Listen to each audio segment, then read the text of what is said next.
My name is Liam Walker, and I didn't want to be there. I don't mean that in the usual, everyday sense of dragging your feet to some social obligation.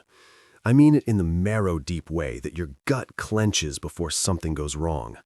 The kind of wrong that doesn't announce itself with a bang, but with a whisper and a smile. Mira, my wife, for what that still meant back then, stood in the driveway with a red thermos and a checklist in her hand, barking out last-minute instructions like a field commander. "Micah, grab your jacket. Zane says it gets cold up there after sundown." Micah, our 10-year-old son, scampered by with a flashlight nearly half his size. His eyes were bright, cheeks flushed with excitement. To him, this was an adventure. To me, it was a trap we both hadn't seen clearly yet. I loaded the last cooler into the back of Zane's SUV, the one with the cracked taillight he never bothered fixing, and shut the hatch with more force than necessary. I didn't trust them. I hadn't for a while. Mira and I were barely talking, unless it was about bills or Micah's school. Her layoff only made things worse. She didn't blame the company, she blamed me. Said I had my head buried in Apex Systems, my startup, too deep to notice she was sinking. So, in what I assumed was an attempt at mending or masking things, she suggested this trip. To reconnect, she said, putting a hand on my arm like she remembered how. "We all need this, Liam." We included her old college friends Sienna and Brynn, plus Zane, her half-brother, who never quite grew out of the frat boy phase. I wanted to say no. I almost did. But then Micah overheard, and his face lit up in that way kids do when they still believe the world is good and fair and full of magic. "We're going camping, all of us." What could I say to that? I said yes. The drive was long, winding, and full of empty conversation. Zane led the way in his car, and we followed in ours, stocked with enough supplies for a long weekend in the wild. Micah kept asking if we'd see bears. I told him, hopefully not. Mira stared out the passenger side window, like the trees had answers she couldn't find in me anymore. We arrived late afternoon, the kind of golden hour that makes even broken things look whole. Olympic National Park sprawled in every direction, with thick green. A world where reception died and silence grew. The cars were parked on a gravel clearing ringed by towering pines. A shallow river hummed nearby, soft and forgettable. Sienna was already there, setting up her tent with military precision. Brynn, in sunglasses too expensive for the woods, was scrolling through her phone, even though we all knew the signal had already dropped. Zane cracked open a beer, passed another to Mira, and gave me a wink that didn't feel friendly. "Welcome to paradise, man," he said, raising his can. I forced a smile. I hadn't wanted to be there, and now I was standing in it, surrounded by forced laughter and inside jokes I was never part of. Micah ran to help Sienna with her tent. She smiled at him like she hadn't spent the last 3 Christmases avoiding our family. That first night, we sat around a fire Zane built with what he claimed he chopped himself, even though I saw the plastic-wrapped logs in the back of his truck. Mira sat close to him, too close. Brynn played some terrible pop song from a Bluetooth speaker. I watched the flames dance while the beer in my hand grew warm. Micah leaned against my side, yawning. "Dad, this is the best," he murmured. I kissed his forehead and told him I was glad he was having fun. He deserved it. I didn't. Later that night, after Micah fell asleep in our tent, I stood outside under a sky too clear to lie beneath. I looked at the shapes moving near the fire. Zane whispering something into Mira's ear, her laughing and swatting his arm.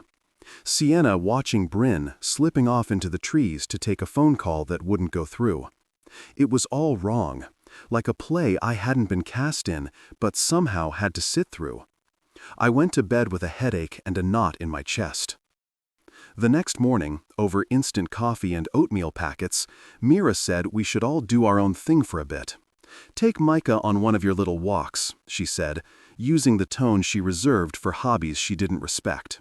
"There's a short trail by the stream, won't take more than an hour." I didn't argue. What was the point? Micah was already lacing up his boots. I grabbed my small pack, tucked in a map and a canteen, and we headed out. The trees swallowed us quickly. and for a while I forgot the tension, forgot the dull throb in my skull. Micah quizzed me about animal tracks and asked if he could build a fort. When we get back, I told him, we'll see. 45 minutes later, we returned to the clearing, and everything was gone. The tents, the cars, the gear, the people, all of it, except for a single note sitting in the middle of the picnic table, held down by a stone. I didn't pick it up right away. I just stood there, my mouth dry. Micah looked around, confused. Where'd everybody go? I finally stepped forward. The handwriting was familiar. Zane's sloppy, smug scrawl. "This is for the best. Trust me." My legs went numb. My ears filled with static. Micah tugged at my sleeve. "Dad, where's Mom?" I looked down at him and smiled, because that's what I was supposed to do. That's what he needed me to do. "Maybe they went looking for us," I said. He nodded, trusting me, believing me, still a boy. But I knew. I knew in that moment what I couldn't say out loud. They left us on purpose. Micah was still chewing on the last of his granola bar when we returned, his little hiking boots stomping against the trail like he was some explorer discovering new land. He kept laughing about a squirrel we'd seen that darted across our path. The sun had shifted slightly, the shadows stretching longer over the clearing. But when we stepped back into the camp, the sound of his laughter died. So did every sound in my head. The tents were gone. Not flattened, not zipped up and stored. Gone. The cars, gone. The food, backpacks, sleeping bags, even the fire pit had been covered with dirt. It was like no one had ever been there. Micah froze beside me. "Where's everyone?" I couldn't answer. My feet refused to move at first. My eyes searched the space like maybe this was some sort of elaborate prank, like they were hiding behind trees, holding in laughter. But the air didn't hold any joy, just silence, just the faint, sharp sting of pine, and something else, something wrong. Then I saw it, a piece of paper on the picnic table, fluttering slightly in the breeze, held down by a fist-sized stone. I already knew who wrote it before I got close. I didn't even need to read the words yet. I recognized Zane's stupid, looped letters from a mile away. Micah followed close behind, his hand in mine. I picked up the paper. "This is for the best. Trust me." No date, no explanation, no apology. Just betrayal written in black ink. My heart stopped for a second.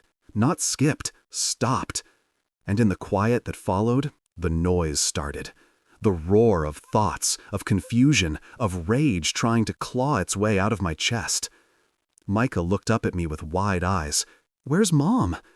I felt the panic crawl up my spine, but I forced it back. I had to, for him. I couldn't let him see me fall apart. I crouched down so we were eye to eye. "Maybe they went looking for us," I said, the lie already tasting like poison in my mouth. He nodded slowly, but I could tell he wasn't convinced. Kids don't need evidence to sense something is wrong. They just know. I scanned the perimeter. Nothing left behind. No spare food, no water, no extra clothes. Even the first aid kit we kept near the tents, gone. They had taken everything, methodically, deliberately. I walked to where our tent had been, dropped to my knees, and started clawing at the dirt. Nothing. They hadn't just left, they had erased us, like we never existed here. Like this was always meant to be a one-way trip. I took a deep breath, one that tasted like betrayal and bark, and stood. "We'll stay here for a little while," I told Micah, "in case they come back." He nodded and sat on the ground, pulling his knees to his chest. I knew they weren't coming back. I knew it the moment I read the note. Hours passed. The sun dropped lower, shadows creeping like quiet hands through the trees. I walked the perimeter twice, hoping maybe they had left something, a clue, a bag, a bottle of water. Nothing. Micah got hungry. I gave him the other granola bar. I told him I wasn't hungry. He didn't believe me, but he didn't argue. He just handed me the last bite before finishing the rest. As night fell, the cold came in sharp. I took the thin emergency blanket from my hiking pack and wrapped him in it.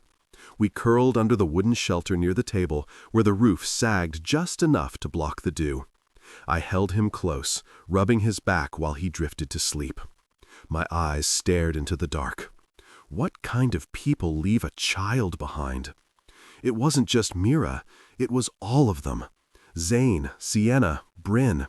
People we laughed with, trusted, made memories with. How long had they planned this? Did they talk about it over wine? Whisper about it in group chats I didn't know existed? And why? That question gnawed at me. Was it me?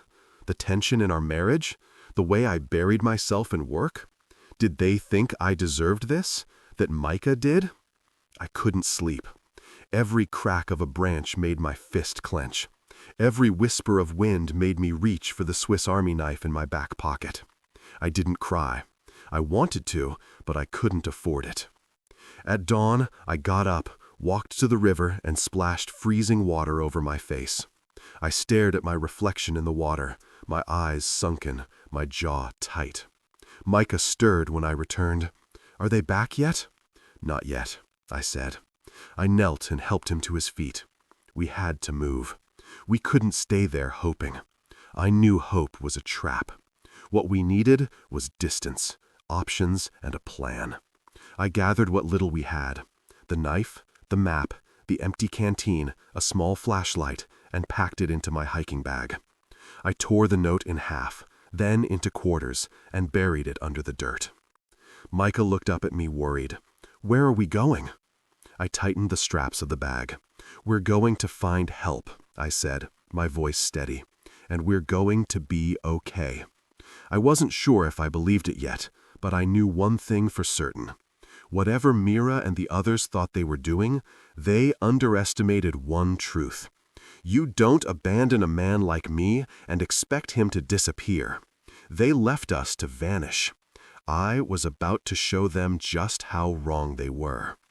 I told Micah we were going to explore. That was the word I used. Explore. Not escape, not survive, not flee the crime scene our lives had become. Just explore. Something a kid could understand, something he could carry without it cracking his little heart. We had 2 granola bars, now 1, a bottle of water barely half full, and the Swiss Army knife I always carried clipped to my belt loop. That was it. No compass, no backup, no signal. Just forest, towering, endless forest, with the early morning sun filtering through the canopy like stained glass. Micah didn't ask questions. He trusted me. His face was pale, his backpack half empty, and still he looked at me with the kind of belief that made my chest tighten. I couldn't fail him. Not after being left behind like forgotten luggage. We followed the stream, same one from the short trail hike. I figured water would always lead somewhere, a ranger post, a road, a town. I kept him close, within arm's reach. Every crack of a branch made my hand instinctively move to the knife. We walked for hours. The trail disappeared fast. Deer tracks faded, trees crowded tighter together. I cut through brambles with the knife, parting thick vines as we climbed up an incline slick with moss. I kept my voice light for Micah. "This is just like that survival show you love, huh?" He nodded, then whispered, "But the guy on the show has a camera crew." I laughed. "A real one, first in days." "Well, you've got me. I'm your crew." By midday, the bottle was empty. I didn't want to push him too hard, so we stopped by a pool where the stream widened. I made him rest while I filtered water through a cloth, let it settle, and prayed it was clean enough. He sipped slowly. "We should catch fish," he said, hopeful, like in the show. "One step at a time," I said. We kept going. I spotted thimbleberries in a patch of sun. I made sure they weren't bitter nightshade first. Then we picked until our hands were stained red. They tasted like tart sugar. Micah smiled again. That night, we stopped by a break in the woods where a cluster of flat rocks surrounded a patch of dry moss.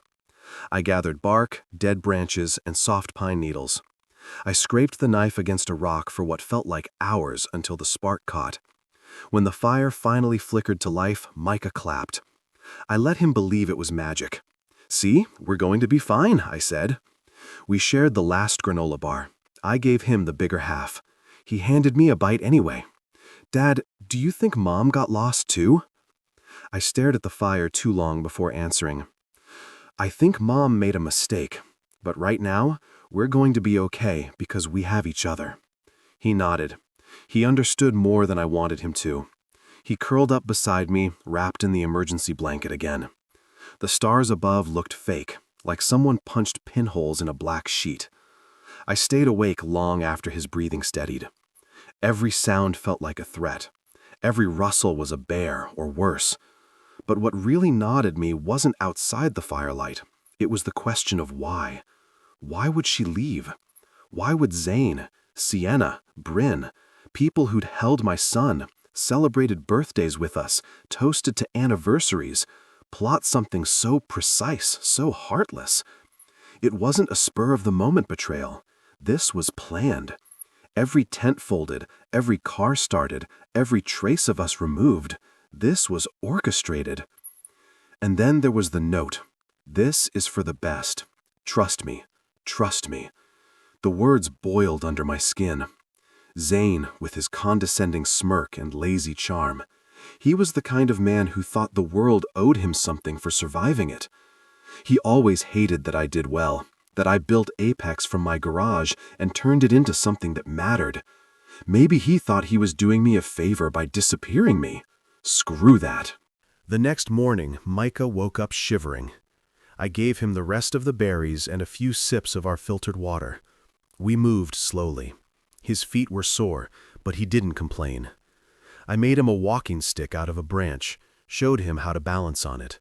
"You're a real outdoorsman now," I said. He grinned, proud. We kept near the stream. I figured it had to lead us out eventually. Around noon, we found a patch of wild onions. I dug some out with a knife, rinsed them in the water, and chewed slowly. Sharp, bitter, but it filled the hollow. Micah spit his out. "Tastes like feet." "That means it's working," I said, laughing. We made camp near a rock wall that night. The wind was louder there, the kind that whistles warnings. I built another fire, smaller this time. I noticed Micah wasn't eating as much. "Tired?" I asked. He nodded, then lay down early, his eyes closed fast, but I could see the heat rising off his forehead. I pressed my palm to it. Too hot.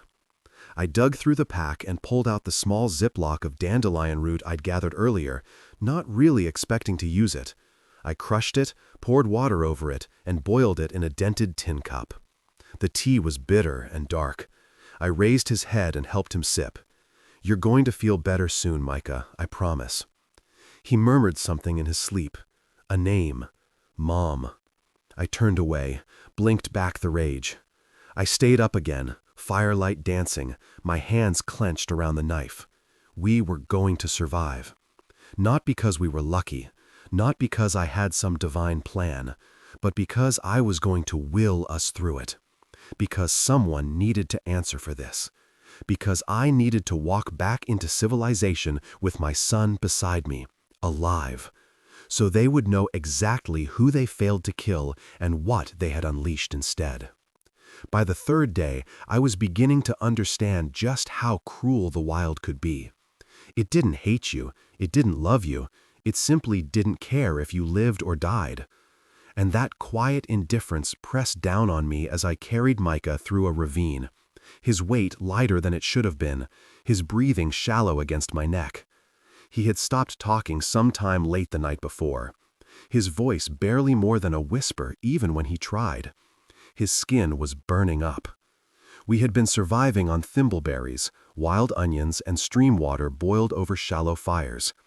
I'd even managed to catch a frog once, roasting it on a stick for protein, but it wasn't enough. Micah was small for his age, and this was taking a toll. I told myself it was just fatigue, just hunger. But when he started mumbling in his sleep, feverish and incoherent, I knew it was more than that. We reached a patch of flat ground, and I laid him down gently in a bed of ferns. His face was flushed, beads of sweat forming along his hairline despite the cool mountain air. He shivered, then curled up like he was trying to disappear into himself. I sat beside him, hands trembling, and rummaged through our pack. Nothing helpful. No medicine, no antiseptic, no gauze. I only had what nature could offer, and that terrified me. I remembered an old survival guide I read years ago. Dandelion root could help reduce fever. I had gathered some days earlier and used it sparingly. I chewed a bit now, swallowing the bitterness, then crushed the rest into a tin cup with stream water and set it over a fire I coaxed from damp bark and dry grass. The smoke curled up slowly, lazily, like it had all the time in the world. Micah stirred and called out, barely audible, "Mom." The word was like a knife. I wanted to rage, to scream her name into the trees, to ask how she could do this, how she could leave her own child behind without a second thought. But I didn't. I couldn't afford that luxury. He needed calm. He needed strength. He needed me. I helped him sip the tea when it cooled, holding the cup steady as his hands trembled. He coughed once, then closed his eyes again. His breathing slowed, and for a moment I thought he was slipping further away. I grabbed his hand. It was too hot. "You're okay, Micah," I whispered, trying to make myself believe it. "You're strong, just like your mom used to say." I hated that I said it, but he needed something familiar to hold on to.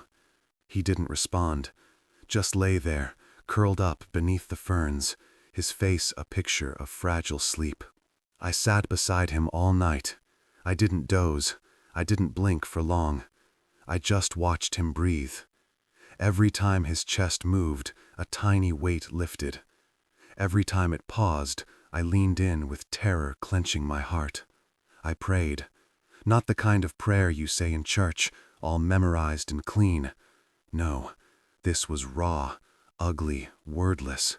A bargain with whatever force might be listening. I hadn't spoken to God in years. But that night, I begged. I promised. I swore if Micah made it, I would become the man he deserved. And I swore I would make the people who did this pay. By morning, the fever hadn't broken, but it hadn't gotten worse. In this twisted new war, that was a victory. Micah opened his eyes mid-morning. They were glassy, but he focused. "Water," he croaked. I gave him what I had. He drank slowly. "Are we still exploring?" he asked. It almost broke me. I nodded. "Yeah, buddy, still exploring, just taking a little rest." He nodded and closed his eyes again. I could tell he wanted to believe me, and maybe he did. Kids have to. That's how they survive the hard parts of the world. I cleaned him up as best I could, wiped his forehead with the edge of my shirt, now damp from stream water. I even tried to make a little shade tarp with branches in my jacket. That day moved slowly. The fire kept dying. The wind picked up. I stayed close to Micah, gathering more berries, rationing water. By late afternoon, his fever finally began to drop.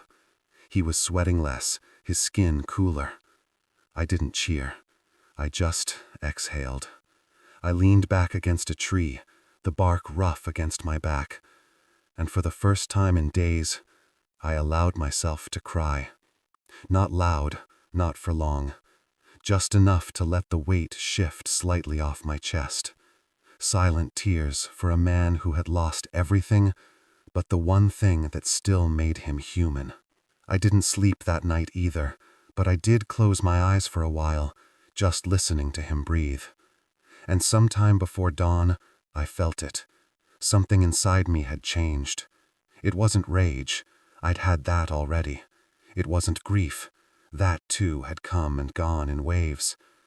No, this was colder, heavier, like steel. I would get us out. And when I did, I wasn't going to simply call the police. I wasn't going to scream at them or plead for justice. I was going to dismantle their lives piece by piece. They didn't just abandon me. They abandoned Micah, and that was unforgivable. I looked at my son curled beside the firelight, still wrapped in that silver blanket, and I made a vow to the trees, the wind, and whatever God had listened to me in the dark. They wanted me dead, but I was more alive now than I'd ever been. Day 6 began with the silence of decision. Micah was finally resting better, the fever having passed, but he was still weak. His cheeks were hollow, his eyes sunken with exhaustion. I gave him water and the last of the spruce tips we had saved, and for the first time in days, he looked up at me without the glaze of illness in his gaze. "Where are we going today, Dad?" he asked, his voice still raspy but stronger. "Somewhere better," I said, and I meant it. The ridge we had camped near the night before sloped upward into a range of hills. I'd spent the last few days studying the landscape with the old trail map I found buried under the seat of my pack.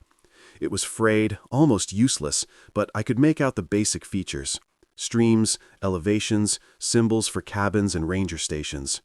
We weren't where we started anymore, I was sure of that. But if I read the terrain right, the smoke I had seen the evening before was a fire tower or possibly an old ranger lookout.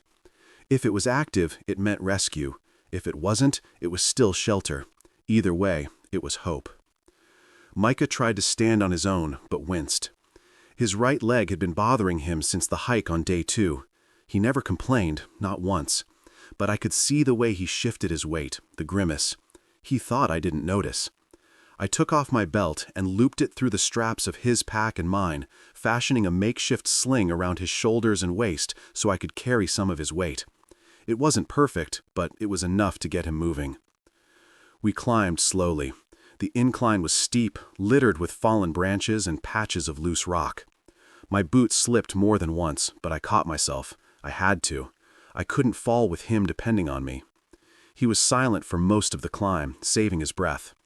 Every so often I heard a quiet, "You okay, Dad?" "Yeah," I'd grunt back. "You?" "Yeah."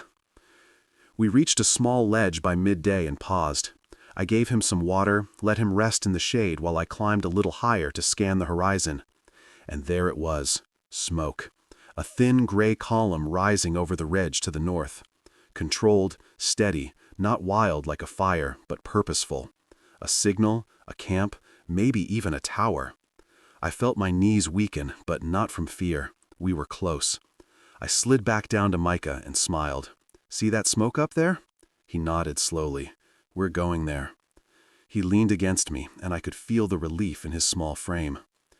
We pressed on. The climb was brutal. My legs screamed, my lungs burned.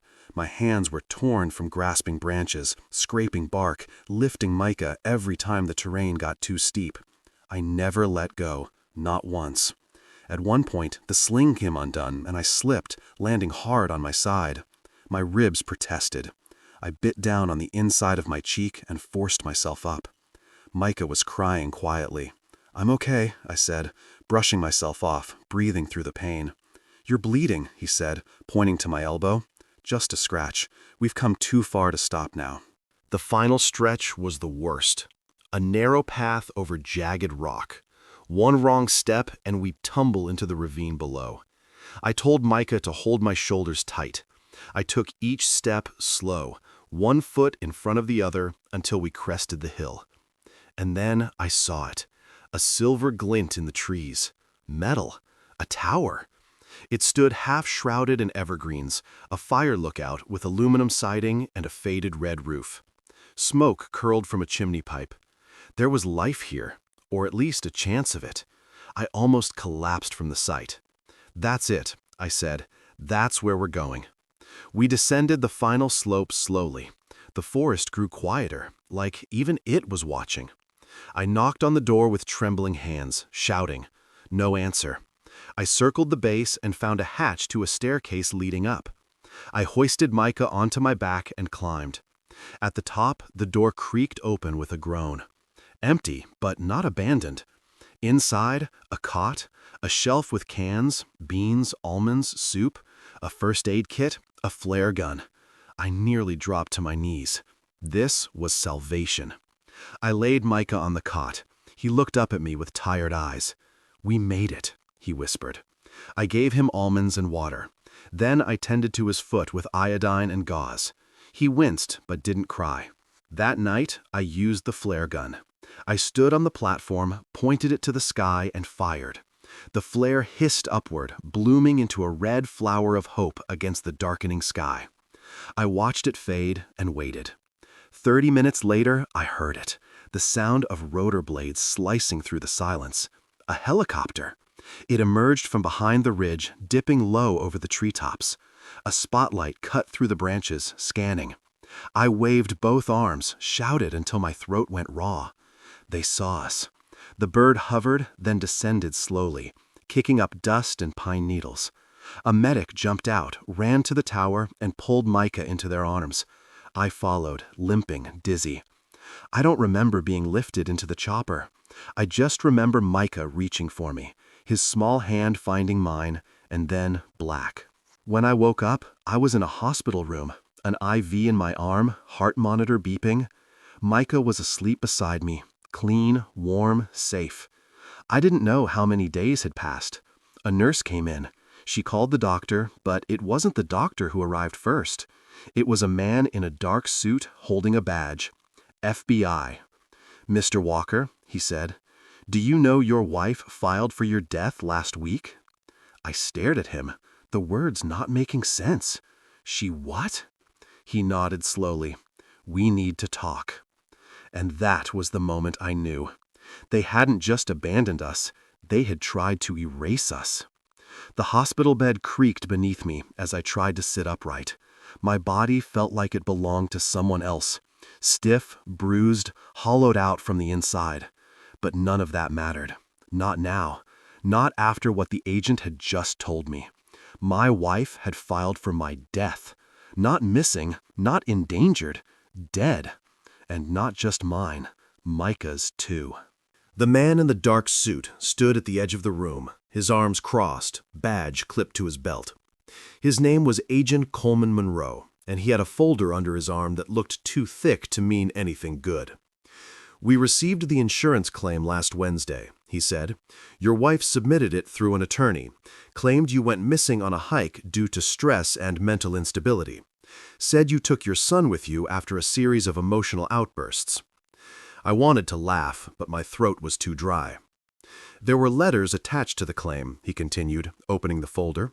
"Signed notes, supposedly from you, a will, even a psychiatric report from a Dr. Wilkes." He dropped the copies on the tray table. "They claimed you had a mental break, that you wandered off into the woods to die." I stared at the pages. I didn't need to read them to know they were fake. But there, in shaky cursive that looked almost like mine, were words I had never written.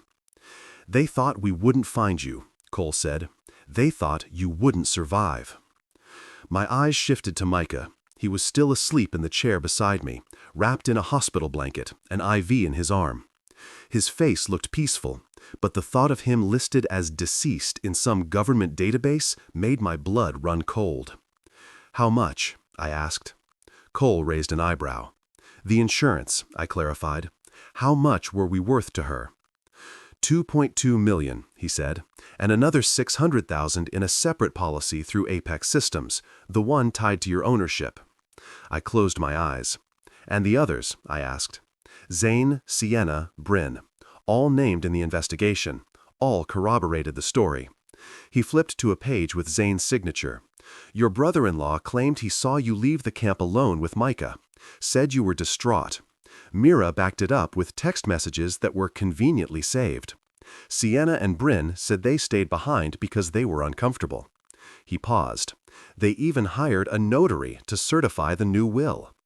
I laughed then, a bitter, broken sound. "Let me guess, Mira was the sole heir." Cole didn't smile. "Correct." I leaned back against the pillows, my pulse thudding in my ears. "We're compiling everything now," he continued. "But the fact that you and your son are alive complicates their plan. You were supposed to disappear. It's a lot harder to press a claim when the body walks back into the world." I looked down at my hands. They were still scraped and dirt-stained. "They left a child behind," I said.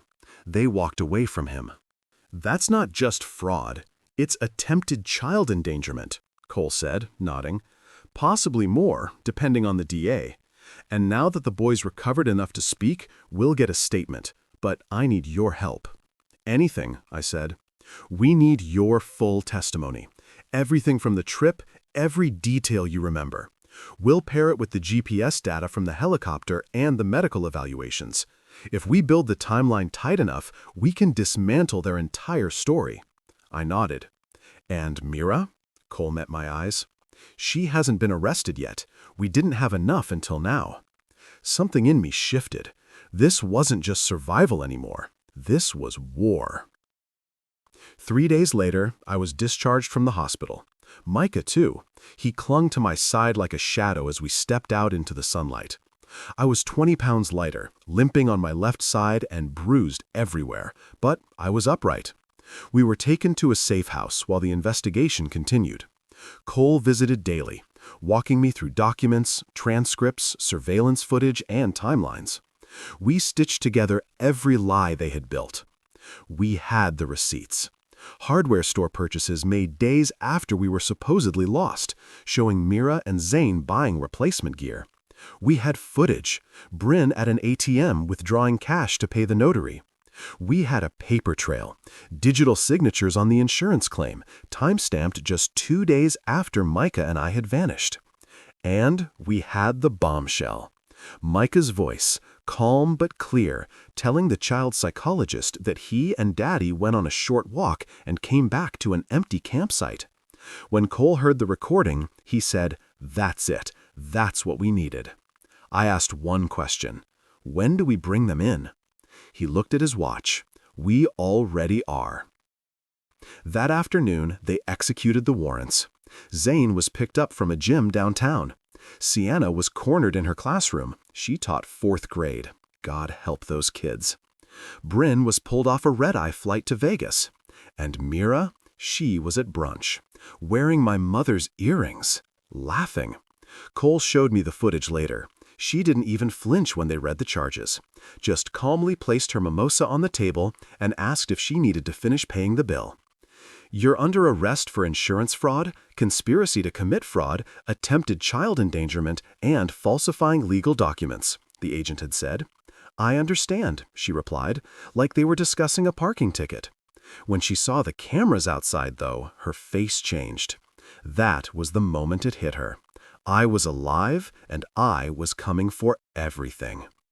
I stood outside the courtroom in a navy suit that barely fit anymore, the fabric looser than it should have been.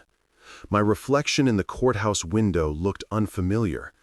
Micah was with my sister inside, reading a comic book quietly on one of the benches.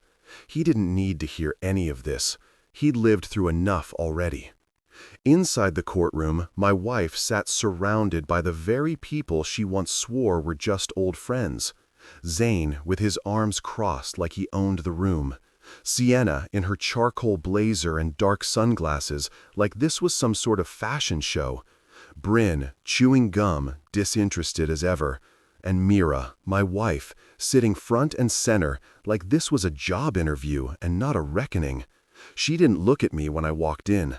None of them did. My lawyer, Marcy Lynn, dropped a thick folder in front of the judge with a sound that made the room flinch. "Your Honor," she began, "what you are about to review isn't simply evidence of a forged will or a fraudulent insurance claim. It is evidence of a coordinated attempt to profit from the staged disappearance and presumed death of my client and his 10-year-old son." The judge, an older man with a lined face and heavy eyes, nodded. "Proceed." Marcy opened the folder. First came the surveillance photos. Mira and Zane at the hardware store buying rope, tarps, water jugs, and trail supplies, 2 days after Micah and I had gone missing. Then came the receipts, gas station logs, credit card swipes, timestamps that didn't align with their original statements. After that, the audio. A voicemail Mira had left on Sienna's phone a day before the camping trip. "Make sure the gear is packed in Zane's car. Liam's going to take the bait, Micah too." The courtroom was silent. Not a cough, not a whisper. The judge leaned forward. "Play that again." Marcy did. And this time it landed harder. Then came the forged psychiatric letters, supposedly written by a Dr. Wilkes, claiming I'd shown signs of emotional breakdown, paranoia, instability. The judge narrowed his eyes. "We've subpoenaed Dr. Wilkes," Marcy said. "He confirmed he's never met my client. His signature was copied from an unrelated document, and the license number listed is for a pediatrician in another state." Mira shifted in her seat for the first time. Zane stopped tapping his foot. Marcy wasn't done. She handed over the signed will that claimed I had revised my estate 6 days before the trip, leaving everything to Mira. "And the notary?" the judge asked. "She's here, Your Honor," Marcy said. A woman in her early 50s took the stand. Her voice shook at first, but steadied quickly. "I was paid under the table to stamp the document. I never witnessed a signature. I never met Liam Walker. I was told it was a rush job for a man leaving the country." She started to cry. "I didn't know there was a child involved." The judge removed his glasses. "Thank you, Miss Dyer." Zane muttered something under his breath. Brynn looked at the ceiling like it could offer her a way out. Sienna finally took off her sunglasses. And Mira? Mira stared straight ahead. Then it was my turn. I walked to the witness stand slowly. Every step reminded me of the ache in my ribs that never quite healed. I sat down and looked around the courtroom. "My name is Liam Walker," I began. "And what happened to me and my son wasn't an accident. It wasn't a misunderstanding or a miscommunication. It was a plan, a deliberate plan to remove me from my own life." I told the court everything. The trip, the hike, the note, the food rationing, the fever, the fire tower, the flare. But when I got to the part about Micah asking for his mother, I had to stop. I looked at Mira. "Then he asked for you," I said softly, "while he burned with fever, while he lay in the dirt thinking you were coming back, and you weren't." Marcy touched my shoulder. I nodded and turned back to the judge. "We survived because we had to, but I want it on record. The people sitting over there didn't just try to steal my company, they tried to erase me, and they were willing to let a child die to do it." The silence afterward was thick. The judge called a recess. During the break, Mira finally looked at me. Her eyes were cold, not regretful, not ashamed, just calculating. Outside the courtroom, reporters waited. "Mr. Walker, any comment on the trial?" one asked. I paused, then said, "They tried to replace me. Now, let's make sure they don't get away with it." Back inside, the judge announced his ruling. "The evidence presented establishes clear grounds for a criminal trial. This court finds sufficient cause to move forward with formal charges: insurance fraud, conspiracy to commit fraud, attempted endangerment of a minor, and falsification of legal documents." He looked directly at the defendants. "You are remanded into custody until your trial date is set." Zane stood up to protest, but was cut off by 2 bailiffs. Brynn looked stunned. Sienna began crying. And Mira, she finally blinked.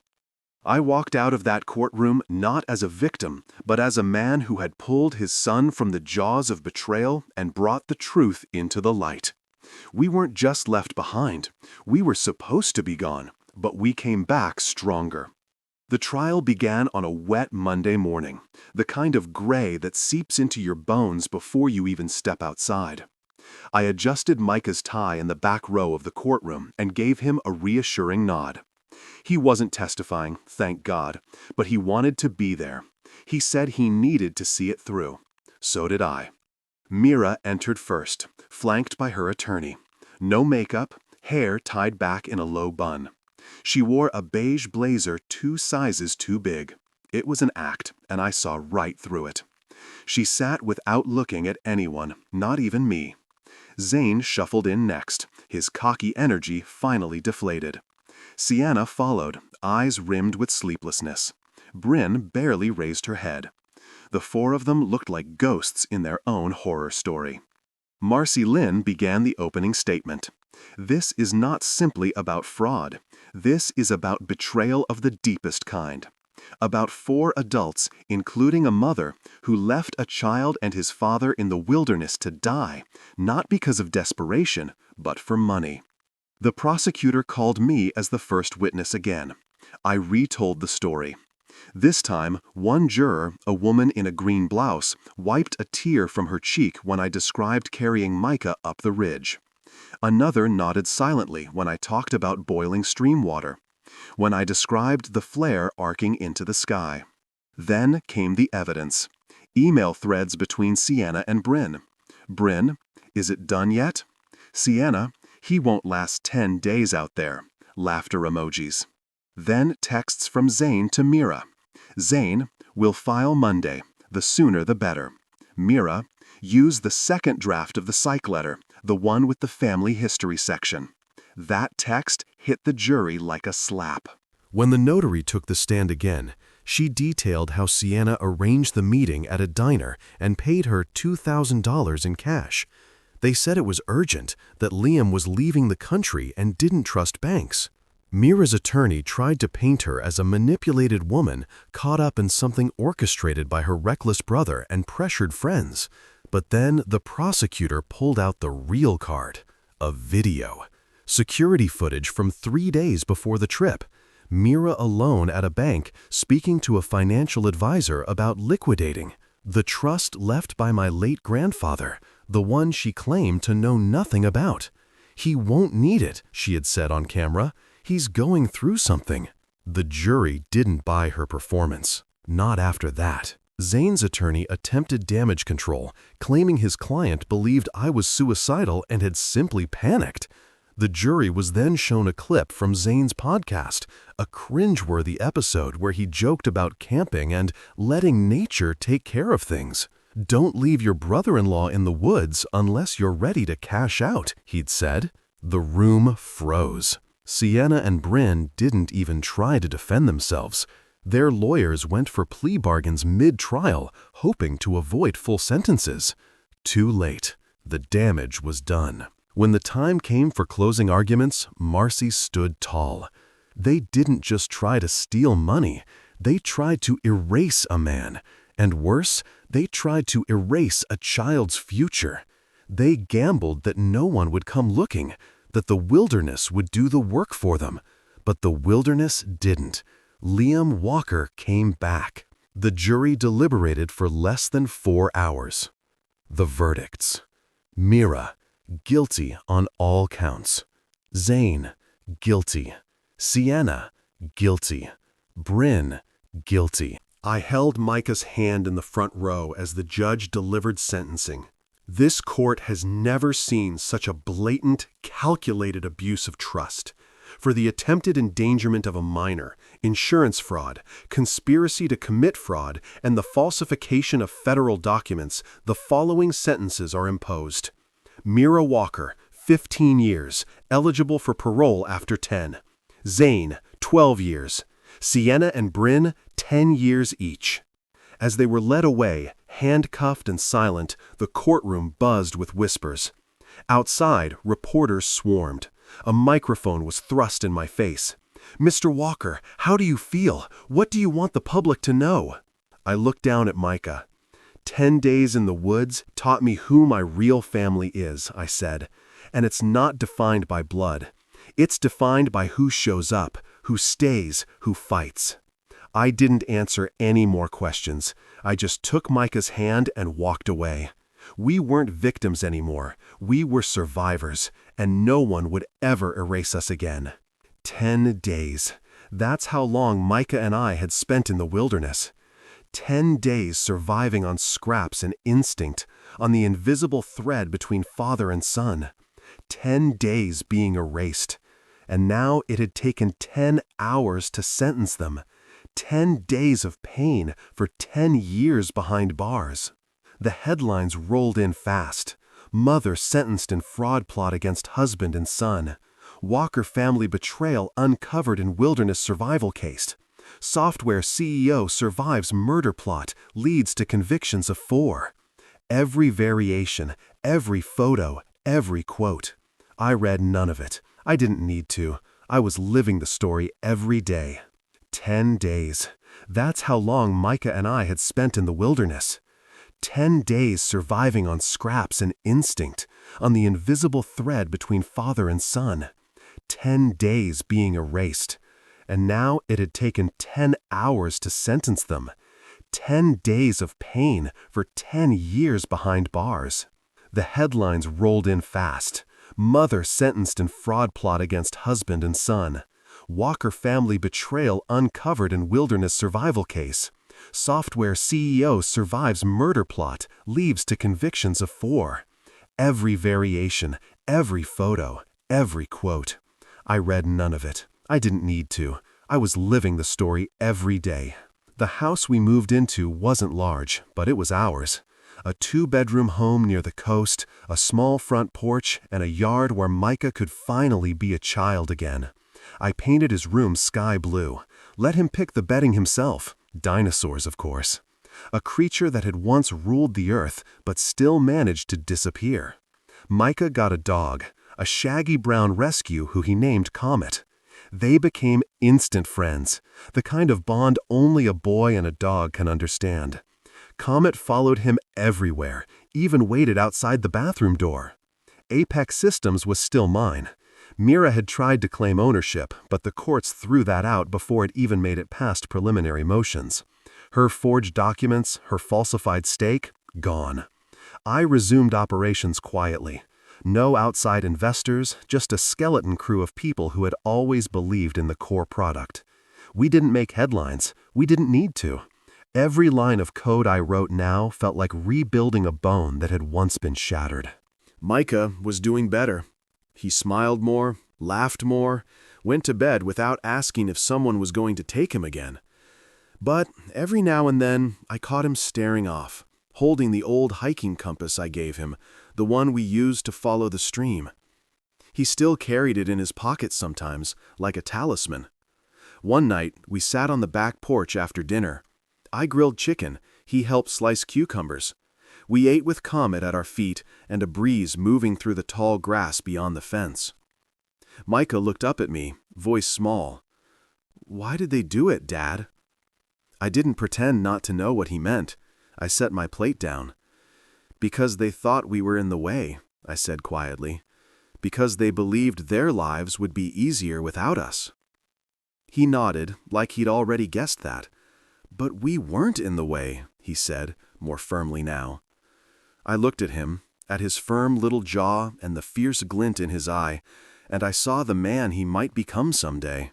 A man who knew how to stand when everyone else expected him to fall. "No," I said, "we weren't."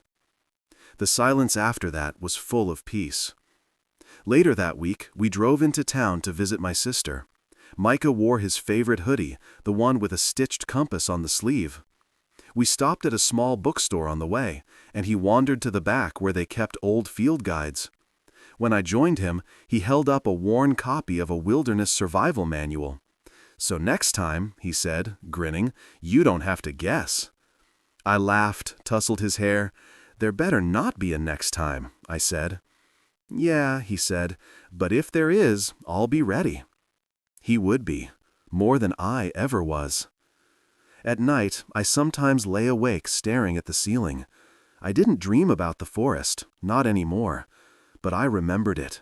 The cold, the hunger, the sound of my son breathing beside me in the dark. The moment I thought I might lose him, and the moment I knew I never would. People asked me if I was going to change my name, if I was going to disappear and rebuild somewhere else. But I didn't want to disappear. I wanted to live openly, fully, on my terms. The justice system had done its part, but healing, that was on us, and we were doing it. One breakfast, one walk with Comet, one line of code, one smile. The past was always there, sure, but so was the future, and we were writing it ourselves now. Micah started drawing again. He showed me a picture one evening while I was working in the garage. It was of a man and a boy on a hill, a fire behind them, and stars above. "That's us," he said. "What's the fire mean?" I asked. He thought about it. "It means we didn't go out." I smiled, throat tight. "No," I said, "we didn't, and we never would." The courthouse felt colder than it had during the pre-trial. Maybe it was the weather. Or maybe it was the fact that this time we weren't just making accusations. This time we were sealing fates. The trial had ended, the sentencing was done. But what followed was a stretch of 10 days that felt like walking through a museum of everything we'd survived. Each day brought a new news article, a new message request, a new apology from someone who had once doubted me. People I hadn't heard from in years reached out. High school classmates, former coworkers, a cousin who once told me I was boring. They said things like, "We always knew you were strong," or "I can't believe they did that to you." But none of them were there when Micah cried himself to sleep on a bed of moss. None of them were there when I cut my hand open splitting kindling with a pocket knife that was too dull, too small. None of them sat by the fire we built out of desperation and listened to the forest breathe like it was deciding whether we deserved to survive. 10 days. That was how long we had lasted in the wild. 10 days of eating wild roots, of sucking dew off leaves when our water ran out. 10 days of carrying my son on my back when his fever made him too weak to walk. 10 days of staring into the dark, waiting for some sound, some movement that would mean either death or rescue. And now, 10 days of the world trying to wrap it all up with a bow. 10 days of press conferences, of victim statements, of being called resilient like it was some compliment instead of a scar. 10 days of not sleeping because the nightmares still came, like thunder rolling just out of reach. Micah handled it better than I did. Or maybe he was just more honest about it. He asked questions, lots of them. Questions I didn't always know how to answer. "Why did they do it?" he asked one night, sitting cross-legged on his bed with a flashlight balanced under his chin. I sat at the edge of the mattress, staring at the cracks in the hardwood floor. "Because they thought we were in the way," I said. "Because some people only see others as obstacles." "But we weren't hurting them," he said. "No, we weren't, but we were inconvenient. And to people like that, inconvenience is enough." He was quiet for a while. "I think they thought you wouldn't fight back." I looked at him. "What makes you say that?" "Because they always talked over you. At dinners, at parties, you used to go quiet when they joked. They thought you were weak." It was the kind of observation that made my stomach turn, because it was true. I had let myself shrink in that family, in that marriage. Bit by bit, year by year, I told myself it was easier for Micah, for peace, for love. But really, it was fear. Fear of being too much. Fear of being alone. They fed off that until the woods stripped everything else away and left me with nothing but instinct. Day 4 of the post-trial week. I visited the Apex office, what was left of it. The building had been empty since the restructuring. The board Mira tried to claim as hers was dissolved. The documents she'd submitted to prove co-ownership had been invalidated in court. Fraud, forged signatures, misrepresentation. But the damage had still been done. I walked past empty desks, past dry plants and cracked ceramic pots. The server room hummed quietly, like a living thing trying to remember its purpose. I stood in the middle of the main room and just listened. I remembered staying late in this space, pulling Micah in a wagon when he was a toddler. Mira used to drop him off with a kiss on the head and then vanish to her yoga retreats or networking dinners. I used to think we were building something together, but only one of us was actually building. The other was already digging escape tunnels. I spent the next 2 days reclaiming what was mine. I reactivated the core infrastructure, called 3 of my old engineers. 2 said yes immediately. The third, Anya, cried when she heard my voice. "I thought you were gone, Liam. I was at your memorial." I laughed softly. So was I, just in the trees. We started from scratch. I gave them access to the architecture. I cleared my calendar. No meetings, no external investors, just a new version of the company that bore my fingerprints instead of compromise. On day 6, I got a letter from Mira. It came through my lawyer, typed but signed in her hand. She said she didn't expect forgiveness, that she didn't even fully understand what made her go through with it, that the idea took root over time and grew like mold in the corners of their conversations. She claimed it started as a joke. What if he just disappeared? And then Zane ran with it. Sienna encouraged it. Brynn offered logistics. And she agreed. No apology, just that. A confession of sorts. Or maybe just a desperate attempt to rewrite her role in the narrative before history sealed it. She ended it with a question. How is Micah? I didn't reply, because she didn't deserve to know. Day 7, I took Micah to the beach. He ran ahead with Comet chasing seagulls. I sat on a dune, watching the two of them zigzag across the wet sand. A woman from the neighborhood sat down beside me. Her name was Rachel. She brought her daughter to play. "You look like you're carrying a whole mountain on your back," she said gently. "Feels more like a forest," I replied. She didn't ask questions, just offered me a bottle of water in silence. Sometimes that's all you need. Day 8, Micah had a nightmare. I woke up to him calling my name, his small voice cracking. "The trees were eating the stars," he whispered, "and you disappeared again." I sat beside him until his breathing slowed. Then I pulled the sleeping bag from the closet and camped on his floor for the rest of the night. Neither of us said anything more. Day 9. The media frenzy died down. The story that had once burned through headlines like wildfire began to flicker out. Another scandal, another politician, another tragedy. We were yesterday's miracle. But that was fine, because we weren't built for the spotlight. We were built for the fire. Day 10. We built a fort in the living room. Not because we were hiding, but because we could. Micah brought blankets and flashlights. I brought snacks. Comet guarded the entrance like a loyal knight. We read a book about explorers who mapped unknown lands. Micah stopped at a page and said, "You know, we did that." "Did what?" "Survived. Like them. Only no one drew our map. We made it up." I looked at him, this boy who had carried no weapon but courage. "Yeah," I said, "we made it up. And we survived." He nodded. 10 days, Dad. We beat 10 days. That's like 100 in real life." He wasn't wrong. Those 10 days didn't just test us, they made us. 10 days of hell had earned us this life, and I would never let anyone take it away again.